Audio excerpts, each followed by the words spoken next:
ఒక్కసారి కొమ్మూరి గోల్డ్ కి కాల్ చేయండి. తాకట్లో ఉన్న మీ బంగారాన్ని విడిపించి మార్కెట్ ప్రైస్ కి వాళ్ళు కొనుక్కుని మిగతా డబ్బులు మీకు ఇచ్చేస్తారు. Donald Trump. ఈ డొనాల్డ్ ట్రంప్ ఆయన జన్మదినం 14/6/1946. డొనాల్డ్ ట్రంప్ యొక్క జన్మదినం 14/6/1946 ఉదయం 10:50 జమైకాలో జన్మించాడు. ఆయన జన్మ నక్షత్రం జ్యేష్ఠ నక్షత్రం, రాశి వృశ్చిక రాశి, జన్మలగ్నం సింహలగ్నం. సింహలగ్నానికి యోగకారకమైన గ్రహాలు లగ్నాధిపతి రవి, చతుర్థ భాగ్యాధిపతి కుజుడు, పంచమాధిపతి గురువు. ఈ 3 గ్రహాలే సింహలగ్నానికి యోగం చేస్తారు. ద్వితీయ లాభాధిపతిగా బుధుడు మారకుడు, తృతీయ రాజ్యాధిపతిగా శుక్రుడు కూడా ఈ లగ్నానికి యోగం చేయడు. అట్లాగే ఈ లగ్నానికి షష్ఠ సప్తమాధిపతిగా శని అతిపాపి, మారకుడు కూడా. అలాగే చంద్రుడు వ్యయాధిపతిగా అతిపాపి. ఇది ఈ సింహలగ్నక గ్రహస్థితి. ఇక్కడ డొనాల్డ్ ట్రంప్కి జన్మలగ్నం సింహలగ్నమై లగ్నంలో కుజుడు, ద్వితీయంలో గురువు, చతుర్థంలో చంద్రకేతువులు ఉన్నారు. ఎగ్జాక్ట్లీ దశమ స్థానంలో రాహు ఉచ్చ స్థితిలో ఉన్నాడు. లగ్నాధిపతి రవితో కలిసి ఉన్నాడు. లాభంలో బుధుడు స్వక్షేత్రంలో ఉన్నాడు. వ్యయంలో శని శుక్రుడు ఉన్నారు. లాభంలో వ్యయంలో శని శుక్రుడు ఉన్నారు కాబట్టి ఈ మహానుభావుడు 3 పెళ్ళిళ్ళు చేసుకున్నాడు. 2 పెళ్ళిళ్ళు ఎగిరిపోయినాయి. 3వ భార్యతో ఉంటున్నాడు. ఇక్కడ చంద్రుడు నీచ. జ్యేష్ఠ నక్షత్రం ఉంటేనే వాళ్ళకు ముక్కు మీద కోపం ఉంటుంది. చంద్రుడు నీచ. చంద్రుడు మన శరీరంలో మనఃకారకుడు, మనసుని కంట్రోల్ చేస్తాడు. ఆ చంద్రుడితో కేతువు కలిశాడు. ఎప్పుడూ కూడా చంద్రకేతులు కలిసి ఉంటే వాళ్ళు జీవితంలో కొన్ని అనివార్య స్థితి వలన, అనివార్య పరిస్థితి వలన వాళ్ళు ఆత్మహత్య చేసుకోవటానికి కూడా అవకాశాలు ఉంటాయి. అట్లాగే ఈ ట్రంప్కి ప్రస్తుతం ఆయనకి గురుమహర్దశ నడుస్తోంది. అనివార్య కారణాల వలన చాలా తొందరపాటు నిర్ణయాలు తీసుకోవడానికి అవకాశాలు ఉన్నాయి. ప్రస్తుతము ఈ ట్రంప్కి 1/12/2016 నుండి 1/12/2032 దాకా 16 సంవత్సరాల ఈ గురు మహాదశ జరుగుతోంది. గురువు సింహలగ్నానికి పంచమ అష్టమాధిపతిగా మొదటి 8 సంవత్సరాలు మాత్రమే యోగం చేస్తాడు. తర్వాత 8 సంవత్సరాలు చాలా కష్టాలు, అనారోగ్యము, ఆకస్మిక ప్రమాదాలు ఇస్తాడు.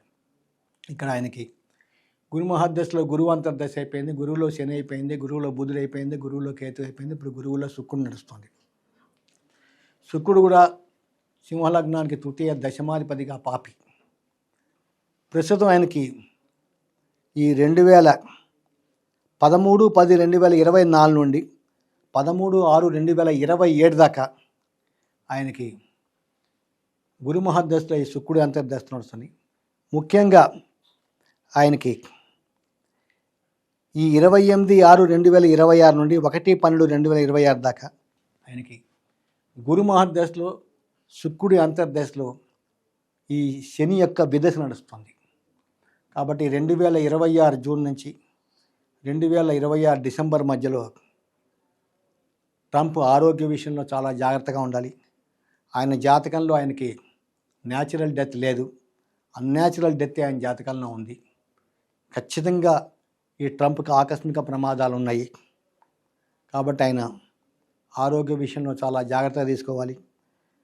అట్లాగే గోచారంలో కూడా ఆయనకి ప్రస్తుతం అర్ధాష్టమ రాహు నడుస్తుంది. విపరీతమైన మానసిక నరకం, తెలియని భయం ఆయన అనుభవిస్తున్నాడు. అట్లాగే గోచారంలో ఇప్పుడు పంచమ స్థానంలో శనేశ్వరుడు ఉన్నాడు. పంచమం బుద్ధిస్థానం. ఆయన బుద్ధి వక్ర మార్గంలో పోతుంది. ఏం చేస్తున్నాడో ఆయనకే తెలీదు. ఆయన చేసే ఒక్క తప్పిదానికి, ఆయన తీసుకునే ఒక్క తొందరపాటు నిర్ణయానికి మొత్తం అమెరికా యుఎస్ఏ సర్వనాశనం అయిపోతుంది. అంతేకాదు వచ్చే 3 మాసాల్లో కూడా మొత్తం అమెరికా సుప్రీంకోర్టు అట్లాగే ఆపోజిషన్ పార్టీసు వాళ్ళ ఓన్ పార్టీసు ఈ ట్రంప్ని ఇంపీచ్మెంట్ పదవిలోంచి తొలగించడానికి కూడా అవకాశాలు చాలా వరకు ఉన్నాయి. ఈ ట్రంప్ తీసుకునే ఈ తొందరపాటు నిర్ణయం వల్ల మొత్తం అమెరికా సర్వనాశనం అవడానికి అవకాశాలు ఉన్నాయి. అమెరికా ఆర్థికంగా చాలా ఇబ్బందులు ఎదుర్కొంటుంది. అసలే ఆర్టిఫిషియల్ ఇంటెలిజెన్స్ వచ్చిన ఈ టైంలో చాలామంది లక్షల మంది ఉద్యోగాలు పోగొట్టుకుంటున్నారు. ఈ టైంలో అనవసరంగా ఈ ట్రంప్ ఈ యుద్ధంలోకి దిగి, అసలు ట్రంప్కి సంబంధం లేదు, ఈ వారు ఇజ్రాయెల్కి ఇరాన్కి మధ్య జరుగుతోంది. అలాంటిది అనవసరంగా ఇరాన్లో జోక్యం చేసుకొని ఇరాన్ ప్రెసిడెంట్ ఆయతుల్లా ఖొమైనీని చంపేయటం జరిగింది. ఈ యుద్ధం ఇప్పుడప్పుడే ఆగిపోయే ప్రసక్తి లేదు. ఇది ఇంకా చాలా కాలం జరుగుతుంది. దీంట్లో ఖచ్చితంగా రష్యా ఇన్వాల్వ్ అవుతుంది. దీంట్లో ఖచ్చితంగా చైనా కూడా ఇన్వాల్వ్ అవుతుంది. ఇది 3వ ప్రపంచ యుద్ధానికి దారి తీయదు, కానీ ఇది ఒక మినీ ప్రపంచ యుద్ధంలాగా అవడానికి అవకాశం ఉన్నాయి. ఈ యొక్క ఇజ్రాయెల్ మరియు ఇరాన్ యొక్క ఈ యుద్ధం వలన దీని ప్రభావం ఖచ్చితంగా మన భారతదేశం మీద కూడా పడుతుంది. ఎందుకంటే మన భారతదేశానికి ప్రస్తుతం కుజమహర్దశలో రాహు యొక్క అంతర్దశ నడుస్తోంది. ఈ పీరియడ్ 2027 ఫిబ్రవరి దాకా ఉంది. అట్లాగే మన భారతదేశానికి పుష్యమి నక్షత్రం మొదటి పాదం కర్కాటక రాశి. ప్రస్తుతం మన భారతదేశానికి కుజమహర్దశలో రాహు యొక్క అంతర్దశ నడుస్తోంది. ఇది 2027 ఫిబ్రవరి దాకా ఉంటుంది. అట్లాగే రాశి నుంచి మొన్న పంచగ్రహ కూటమి ఏర్పడింది. ఈ పంచగ్రహ కూటమి మన భారతదేశానికి 8వ స్థానంలో ఏర్పడింది. కాబట్టి ఆకస్మిక ప్రమాదాలు, ఆర్థిక సంక్షోభము, ఆకస్మిక మరణాలు ఇవన్నీ కూడా జరగటానికి అవకాశాలు ఉన్నాయి. కాబట్టి ముఖ్యంగా ఈ యొక్క యుద్ధ ప్రభావం వలన ఆయిల్ రేట్ విపరీతంగా పెరిగిపోతుంది. మిగతా వస్తువుల ధరలు కూడా విపరీతంగా పెరిగిపోతాయి. ముఖ్యంగా మన భారతదేశంలో రియల్ ఎస్టేట్ జీరోకి వెళ్ళిపోతుంది. అసలే గత 1.5 ఇయర్ నుంచి ఈ హైడ్రా పుణ్యం అని చెప్పేసి రియల్ ఎస్టేటు జీరోలో ఉంది. ప్రేక్షకులు ఒకటి గుర్తుపెట్టుకోవాలి, రియల్ ఎస్టేట్ వ్యాపారం బాగుంటేనే మిగతా అన్ని వ్యాపారాలు బాగుంటాయి. మనం ఎప్పుడు మనం భగవంతుని కోరుకోవాలి రియల్ ఎస్టేట్ వ్యాపారం బాగుండాలని. కానీ ఈ ప్రస్తుత పరిస్థితిలో ఈ గ్రహస్థితి వలన ఈ 2026 కూడా చాలా వరస్ట్గా ఉంటుంది మన భారతదేశానికి. ఆర్థికంగా చాలా మనం ఇబ్బందులు ఎదుర్కొంటాం. కొన్ని సందర్భాల్లో మనం కూడా యుద్ధంలోకి పాల్గొనడానికి అవకాశాలు కూడా చాలా వరకు కనపడుతున్నాయి. కాబట్టి నరేంద్ర మోడీ గారు కూడా ప్రస్తుతం ఆయన టైం బాగాలేదు. ఆయనకి ట్రాన్సిట్ గోచారంలో అష్టమంలో గురువు ఉన్నాడు, అర్ధాష్టమ రాహు నడుస్తుంది, పంచమంలో శని ఉన్నాడు. కాబట్టి నరేంద్ర మోడీ గారు కూడా మన భారత ప్రధాని ప్రతి విషయాన్ని కూడా ఆచితూచి నిర్ణయం తీసుకోవాలి. ఎట్టి పరిస్థితుల్లో మనం మధ్యవర్తిత్వం వహించకూడదు. సాధ్యమైనంత వరకు మన భారతదేశం దూరంగా ఉంటేనే మనకి అన్ని విధాలుగా కూడా అనుకూలంగా ఉంటుంది.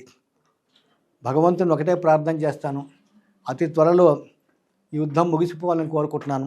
కానీ ప్రస్తుతం గ్రహాలు మటుకు చాలా వ్యతిరేకంగా ఉన్నాయి. ముఖ్యంగా ఇరాన్కి ఈ గురుమహర్దశలో రాహు యొక్క అంతర్దశ నడుస్తోంది. విదశ కూడా బుధుడు ఉన్నాడు. ఈ 2026 జూన్ దాకా కూడా అసలు ఈ యుద్ధం ఆగే ప్రసక్తి లేదు. తాడో పేడో తేల్చుకుంటుంది ఇరాన్ భయపడే ప్రసక్తే లేదు. ఇరాన్కి వెనకాల నుంచి ఇటు రష్యా ఇటు చైనా ఆయుధాలు ఇస్తాయి. ఈ యుద్ధం తారస్థాయికి పోతుంది. దీనివల్ల అట్లా మిడిల్ ఈస్టే కాదు, మన భారతదేశం కూడా ఆర్థిక సంక్షోభానికి గురవటానికి అవకాశాలు ఉన్నాయి.